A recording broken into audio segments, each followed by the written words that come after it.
खैबर पख्तूनख्वा के 17 अजला में बल्दियाती इंतखाबात में वोटों की गिनती जारी है। पोलिंग सुबह 8 से शाम 5 बजे तक जारी रही। कबाली अजला के अवाम पहली बार अपने बल्दियाती नुमाइंदे मुंतखब करने के लिए घरों से बाहर निकले। खैबर पख्तूनख्वा के 17 अजला में बल्दियाती इंतखाबात के लिए वोटों की गिनती जारी है। सुबह 8 से लेकर शाम 5 बजे तक पोलिंग का अमल जारी रहा और अब वोटों की गिनती का अमल जारी है, जबकि नताज भी मौसूल हो रहे हैं। कबाली अजलाम के अवाम पहली बार अपने नुमाइंदे मुंतखब करने के लिए घरों से बाहर निकले। इसी बारे में मज़ीद जान लेते हैं। उस्मान खान हमारे साथ मौजूद हैं। उस्मान, बताएगा, वोटों की गिनती का अमल तो अभी जारी है, मजमूई सूरत हाल क्या रही?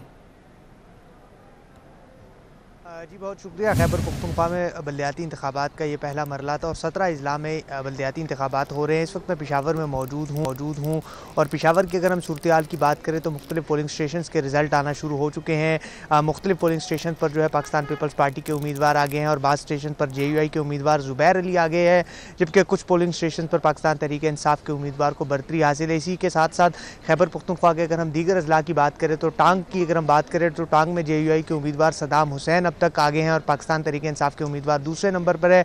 इसी तरह अगर हम मर्दान की बात करें तो मर्दान की जो सिटी की तहसील है वहाँ पर अवामी नेशनल पार्टी के उम्मीदवार हिमायतुल्लाह मायार पहले नंबर पर, जबकि JUI के उम्मीदवार अमानत शाह हक्कानी दूसरे नंबर पर है। इसी के साथ अगर हम बात करें मर्दान की एक और तहसील काटलंग के, वहाँ पर JUI के उम्मीदवार मुफ्ती हमादुल्लाह पहले नंबर पर है, जबकि पाकिस्तान तहरीक इंसाफ के उम्मीदवार वहाँ पर दूसरे नंबर पर है। खैबर पख्तूनख्वा के जो 17 अजला हो रहे हैं वहाँ पर सूरत हाल जो है वो कुछ मुख्तलिफ दिखाई दे रही है। कुछ अजला में पाकिस्तान तहरीक इंसाफ आगे है और कुछ में ANP और कुछ में JUI की जो है वो पोजीशन बेहतर दिखाई दे रही है। इसके साथ ही साथ पेशावर की अगर हम ओवरऑल सूरत हाल की बात करें तो पेशावर में इस वक्त मैं हसनगढ़ी में मौजूद हूँ और यहाँ की अगर मैं सूरत हाल की बात करूँ तो यहाँ पर जनाना का पोलिंग स्टेशन है, जहाँ पर एक पोलिंग स्टेशन का रिजल्ट अभी तक जो आया है उसके मुताबिक JUI के जो उम्मीदवार है ज़ुबैर अली वो पहले नंबर पर है, जबकि पाकिस्तान पीपल्स पार्टी के उम्मीदवार दूसरे नंबर पर बताए जा रहे हैं।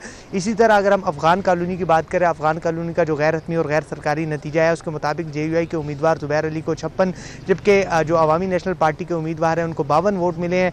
इसके साथ ही साथ क्योंकि पोलिंग का अमल 5 बजे ख़त्म हुआ, जिसके बाद 6 बजे के करीब ये काउंटिंग का सिलसिला शुरू हुआ, तो अभी कुछ पोलिंग स्टेशन के रिज़ल्ट आ रहे हैं, जबकि खैबर पख्तूनख्वा के कुछ अजला ऐसे हैं जहाँ पर दूर दराज के इलाके हैं जहाँ पर इंटरनेट की सहूलियात मुयसर नहीं है, वहाँ पर रिज़ल्ट अभी ताख़ीर का शिकार हो रहा है, जिसके वजह से रिज़ल्ट नहीं आ रहे।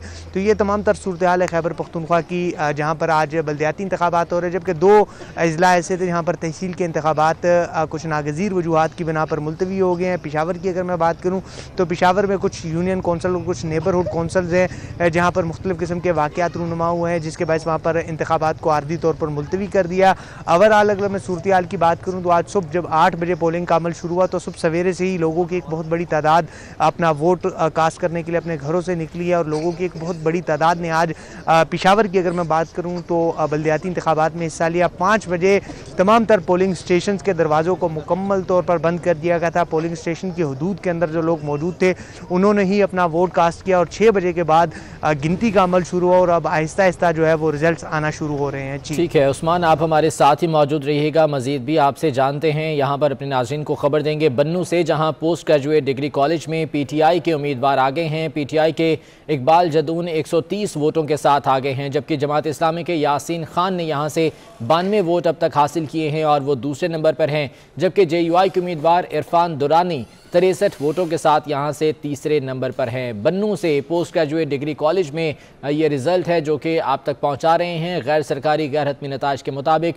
PTI के इकबाल जदून ने 130 वोट अब तक हासिल किए हैं और बरतरी हासिल किए हुए हैं। जमात इस्लामी के यासीन खान ने 92 वोट हासिल किए हैं और दूसरे नंबर पर हैं, जबकि JUI के इरफान दुरानी ने अब तक 63 वोट हासिल किए हैं और तीसरे नंबर पर हैं। उस्मान, एक बार फिर से आपकी जानिब आएंगे, ये बताइएगा कि वोटों की गिनती का अमल तो अभी जारी है, लेकिन जिस तरह से पूरा दिन यहाँ पर झगड़े फसादात होते रहे हैं, लड़ाई मार कुटाई के वाक़यात देखने में आए, क्या गिनती का अमल पुरअमन माहौल में जारी है या अभी भी कुछ खदशात यहाँ पर देखे जा रहे हैं?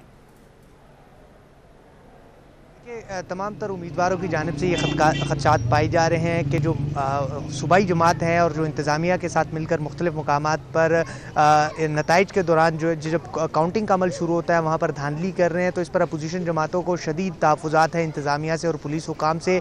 जबकि पुलिस हुकाम का ये मौक़िफ़ है कि वो इस इंतखाबात के लिए पुरअमन माहौल का इनेकाद कर रही हैं। जो IG खैबर पख्तूनख्वा है मौज़म जहां अंसारी, उन्होंने पेशावर में एक कंट्रोल रूम कायम किया था और secretary election commission Umar Hamid Khan भी उनके हमरा मौजूद है, जो तमाम तर सूरत हाल की मॉनिटरिंग कर रहे हैं। और इलेक्शन कमीशन हुकाम और पुलिस का ये मौक़िफ़ है, वो तमाम तर सूरत हाल को काबू में रखे हुए हैं और अमन अमान को मद्देनज़र रखते हुए वो किसी किस्म की नाखुशगवार वाक़यात के रोकथाम के लिए अपना किरदार अदा कर रहे हैं। मगर क्योंकि पेशावर के कुछ इलाके ऐसे हैं जहाँ पर अवामी नेशनल पार्टी और पीपल्स पार्टी के कारकुनान के दरमियान मुख्तलिफ वाक़यात रूनुमा हुए हैं, इसी तरह पाकिस्तान तहरीक इंसाफ के कारकुनान के दरमियान भी मुख्तलिफ वाक़यात रूनुमा हुए हैं। जबकि गुलबहार का एक पोलिंग स्टेशन था जहाँ पर शाह आलम का भी एक स्टेशन था जहाँ पर नेबरहुड कौंसल में कुछ लड़ाई हुई और जो पोलिंग का अमला था और जो पोलिंग बॉक्स था उसको डीसील कर दिया गया था, जिसके बाद इलेक्शन कमीशन ने उस नेबरहुड कौंसल में इंतखाबात को मुलतवी कर दिया था।